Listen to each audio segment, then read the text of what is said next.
customers what the it means in Huffines has it. Today, we've got Melanie Scruggs. The it for me was how easy and low pressure the car buying process was. And at Genesis of Plano, we're in our brand new state-of-the-art facility. We've got a great selection of new 2025 GV70s and GV80 SUVs with low APR financing and low payments with no hidden fees.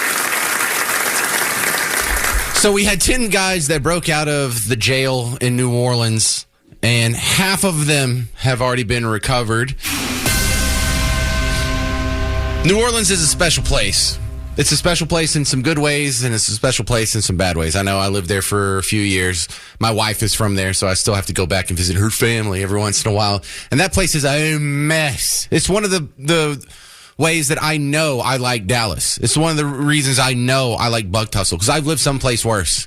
I've lived in a city. You think Dallas is dysfunctional? Oh, no. No. Come here, boo-boo. Let me go show you real dysfunction. Let's go look at what is almost a third world country that just kind of got rammed into the bottom of the Mississippi River. It is wild there. Cover the news in New Orleans. What a gift. It'd be like being in Florida. You know, they have weird news there. But the thing I want you to notice about some of these stories is, 10 guys that got out. Now, let's take, for instance, the last guy that got captured. They just got him in the last few hours. I think they got him overnight last night.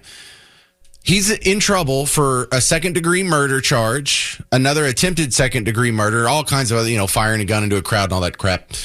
And he's a young fella, but he's now been out of jail since Friday. So Saturday, Sunday, Monday, Tuesday. They caught him Tuesday night. 4 days. You know how far he made it before the marshals caught up with him? He was in the French Quarter. He was downtown. This is so good.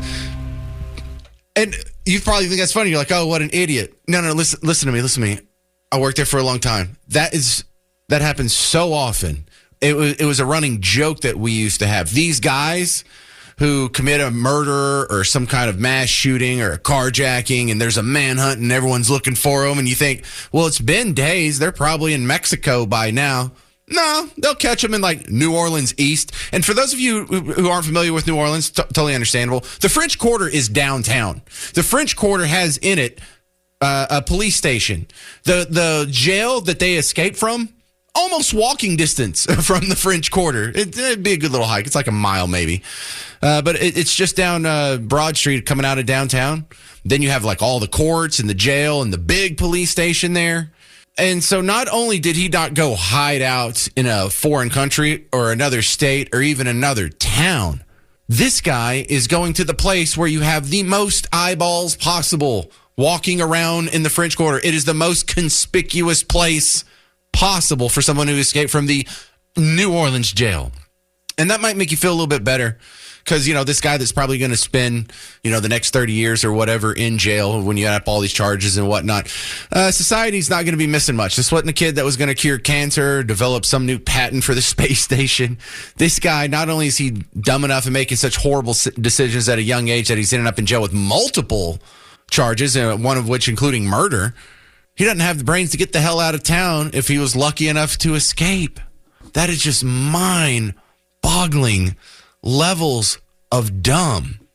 But I want you to think about something else, not just in this story. This is going to come up in future stories, and I want you to sort of pin this in the back of your memory banks here, because there's something scary about the human condition that isn't a fault of America or Western civilization. This is something all societies deal with. You take the average intelligence of your society, and then you have to imagine that half the people around here are dumber than that. And so when you look at like what's the bare minimum it takes to be in like the military, like the minimum IQ to be accepted, or below this line, they can't even find a job for you in the military. Generally in the United States, that's around 85. And you're like, well, that's pretty dumb. I know, but this is the military. They can teach you how to gas up a Jeep or just peel potatoes in kitchen duty. But if you're below an 85, you're not fit to do the dumbest, most menial labor in the military. Well, there's a big chunk of our country that is dumber than that. And none of us have ever throughout history been able to figure out, what do you do with these people? What do you do with the people that are so And you're not going to get rid of them. You can raise the average IQ of your country compared to other countries. You can do better and be smarter than previous generations. But on any giant population, there's going to be a bell curve of intelligence. And there's going to be some people that are at the very bottom of that. And these are the people, like some of the explanation you see of why there's always going to be homeless people. It's one of the reasons why Jesus told you will always have poor people. You will always have them among you, no matter what you do. Do not forget these people. Take care of them. But what do we do with people that are this dumb? Well, if they're criminals, you can throw them in jail, and that problem is solved. Now we have another problem. What about the people who are this dumb, but they're not criminals? So, one of the advantages, I should say, terrible word to use, but one of the advantages of him committing some criminal act is that, well, we don't have to worry about him anymore. We don't have to worry about him getting a job and messing it up or hurting other people. He's going to be fed and clothed and have health care. So that problem's taken care of. But what about all the people who are nonviolent, who are non-criminal, but they are really that dumb? They exist. And how do they get along in society? Here's another ugly thing that I can bring to you after observing the human condition and probing down this hole many times. A lot of these people are happier than you. Can you believe that? I spent a lot of time, because when I worked in downtown New Orleans, there was a bridge next to our studio, like 2 blocks away, where homeless people, it was a tent city most of the year. And so if it was a slow news day or I wanted something funny, it was real common for me to go down there with my phone and just talk to these people. Most of them were in a good mood. Most of them were pretty happy. Most of them, I think you would enjoy spending time around some of these people. I don't know if it's like, are you happier if you're dumb? Because you've all seen the tormented genius, the guy who's really smart, but he's miserable all the time and can't stop worrying about stuff and never seems to be happy. Meanwhile, you got some skeeter over here with a 78 IQ, just constantly failing, falling face first through all of life's challenges, living under a bridge, dirty, smelly, having to pee in an alley, sleep in a tent, happiest guy in town. Human beings are pretty resilient, and some of them are really dumb. So Jake Tapper has his book out, and it's making a lot of waves right now, documenting the decline, mentally speaking, of Joe Biden. And we have to delineate now, because now we also know that they were lying about not just his mental health, but also his physical health this entire time. The whole thing was a fraud. But just focusing on the middle part, because this is actually important. Whether or not he has a functioning prostate doesn't really affect his ability to be commander-in-chief of the most powerful military on planet Earth, but not having full control of your brain. When your brain malfunctions, now we have a problem. And Jake Tapper's in a real tough position because he was one of the guys that was lying to you for the last 5 or so years about Joe Biden and his mental condition. He was one of the guys that was in on the cover-up. He saw the same Biden you saw. He just chose not to believe. Or if he did believe, he chose to just blatantly, brazenly lie to your face for years.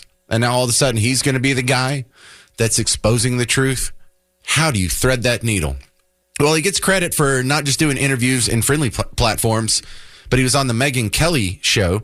She used to be in Fox News. Now she has her own little thing on the side. And she was asking him some hard questions. Let me give you a little taste of his excuse. So, like, excuse me. Weren't you in on the cover-up? Didn't you get it wrong? How do you explain that when the rest of us saw it? Knowing what I know now, obviously, I feel tremendous humility about my coverage, that Laura Trump interview, for example, etc. We'll she saw something that I did not see at the time, 100%. And I own that. I did ask Joe Biden. See, hang on. I don't buy that. You saw the same thing that she saw. You just didn't either. I can't tell if he's lying, like if he really was duped, or he's lying, continuing to lie. Because if you got it that wrong, like you wouldn't be ashamed. Oh, yeah, I'm so sorry I got it wrong. You'd be embarrassed is what you would be. You would need to be deferential, too. You would need to say, yeah, Lara Trump got it right. And it's not just Lara Trump. Millions of Americans, me, you saw that. And so, Jake Tapper, it's not believable that you just missed it. It's not believable that you saw all of the same gaffes that we did and you didn't think there was anything wrong at the time. You just chose to lie. The narrative was more important than the truth. Your benefactors and former employers in the Democrat Party were more important than the truth. Defeating Donald Trump was more important than the truth. And Megyn doesn't let him off the hook. You know as well as I do that there's a way of, you can say, hey, there's this poll on your age, or you could say, you just forgot that Jackie Walorski was dead. You asked where she was moments after watching a videotape tribute to her. You lowered the flags at the White House after she died. This happened 13 days before you sat with him. There is a way of pressing a man like that on the actual infirmities to bring it home to him and to the audience, and you didn't do it. That's correct. I didn't. And like I said, I feel humility about my coverage. I mean, it's not like I was asking him his favorite movie or his favorite color. We were talking about Putin. We were talking about other issues of national importance. But yeah, I mean, of course, I've said I look back at my coverage with humility. And he feels humiliated because he got caught.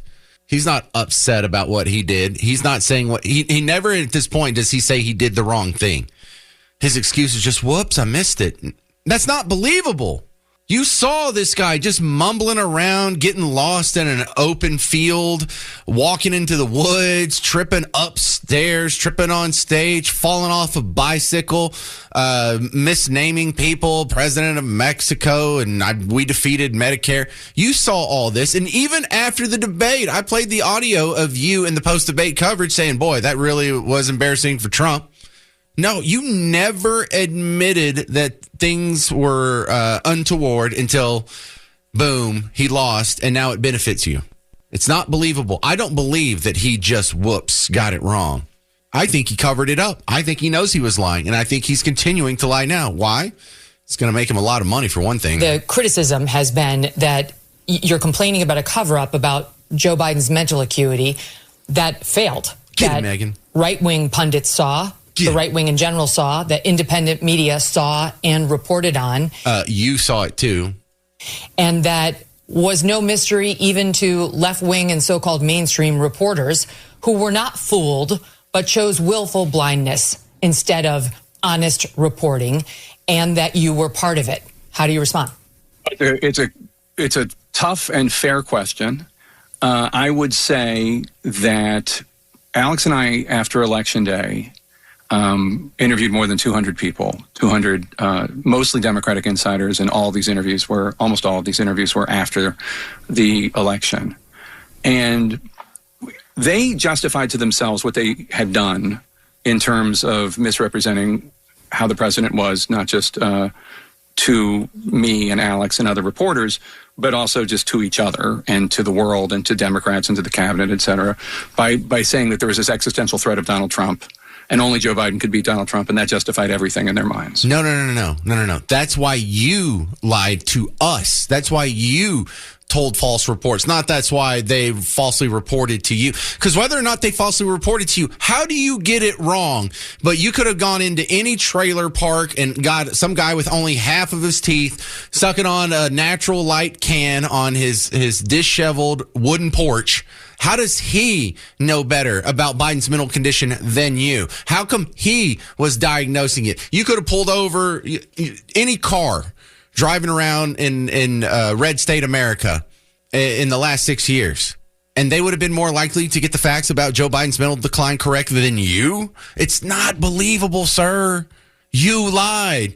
And I'm glad to see that he's humble that he missed it, but I don't believe that. I don't believe this is an act of humility or contrition. This is a guy who's figuring out how does he tether all the lies that he just told for the last 6 years into whatever's going to be his media career going forward. I don't believe for 1 second that he was duped and he just took bad information from Biden staffers. No, that's not believable at all. Your excuse, it's not going to cut it. No one believes you, Jake, or I hope no one believes you. You know what? Probably the people that were dumb enough to believe that Joe Biden was the best person to be president, they might believe him. But the rest of us, we don't believe you any more than we were believing you when you were saying he was fine. My favorite show of all time is Cheers. I don't know if that's breaking news. But Cheers is a show that I glommed onto when I was a kid. We only had 3-4 channels when I was growing up. And so you were really just dependent on what was going to be syndicated after The Tonight Show. That's what you had. And when Cheers got syndicated after The Tonight Show, I started watching it. I would stay up late and it would come on. And it was still running new episodes when I started watching the reruns and syndication. And so then the last 4 seasons, I actually started watching it in time. When it started, I was only 6 years old, 7 years old. So I'd missed the beginning here. But you were 5 when it came out? I was 5? It came out in 82? Okay, maybe I was 5 then. Anyway, Cheers ended up being my favorite show. This was a show that I would record it and watch it later so I wouldn't have to stay up every night to watch it. I program my VCR. I was a good little techie nerd. But Cheers ended up being a show that sticks with you. Cheers is a show that you still tell the jokes from. Cheers is a show that has such a range here. There's some episodes that make you laugh. There's some episodes that make you cry. There's some episodes that make you really sad. You have to deal with death. You have to deal with birth. You have to deal with the Sam and Rebecca both being career-driven when they were younger, now dealing with the awkward position of they're approaching 40 and they want to have kids, but they don't have anyone to have kids with. You've seen people go through all these scenarios. But here's the real genius of Cheers. And there's a few shows that do this, and it's what makes them so sticky. What Cheers really does with each one of these characters being hyper-specialized, Sam is the alpha male jock hound dog. He's always after women. Norm is the guy that is just in a good mood, chill, fun to be around, likes good beer, doesn't like to move a whole lot or exercise or whatever. He's just your vices. Cliff is your wannabe intellectual smarty pants know-it-all. You are interested in history, but you're not really a historian, are you? Same thing with me. And then Fraser Crane is sort of the intellect trying to be sophisticated in a world that isn't pushing him in that direction. He's still trying to do the right thing and be refined and enjoy the finer things and classical music and fine wine. And what it really is you split up into 5 different pieces. And so part of you is struggling with other parts of you. Because at some point, the jock in you wants to go out and work out. But the norm in you wants to chill out and have a beer and watch TV. And so you have this sort of internal dialogue that you're watching these characters have in real life. And it kind of resolves a lot of issues in just every day being a human being that transverse far across sitting in a bar in Boston and what they're actually doing. Seinfeld's the same way. Seinfeld is you split up into 4 different people. Seinfeld, because you have your own quirks, you have your eccentricities, isn't that what's called? You're eccentric. How about that? And so there's Kramer. There's you. That's a smart mouth, common sense guy. What is the deal with that? And there's a little Seinfeld in you. There's a little nerd in you. This sort of short, fat, balding, insecure part of you. That's George. And I feel exactly the same way about King of the Hill. King of the Hill, Mike Judge. He's from here. And boy, if King of the Hill isn't me just split up into 4 people, there's the dad, there's the boomhauer, there's the I hate the government Dale, there's the lovable goofball and Bill. That's what you like about these shows is you get to watch your internal dialogue chat with itself. And that's what made it stick. And that's what you like about Norm. Norm was the fun one. No one ever had beef with Norm. No one ever had a problem with Norm. Now, he's screwed up in a couple of episodes, Hungry Heifer and whatnot. But Norm was the lovable part. And so, if you want to understand sometimes why certain shows stick with you more than other, I think Cheers is a good archetype. And the bad news is we don't have that right now. What is a similar show that takes the human experience and splits it up into its different specialized parts? And helps people sort of digest this whole internal dialogue that we have. We're being pushed in different directions.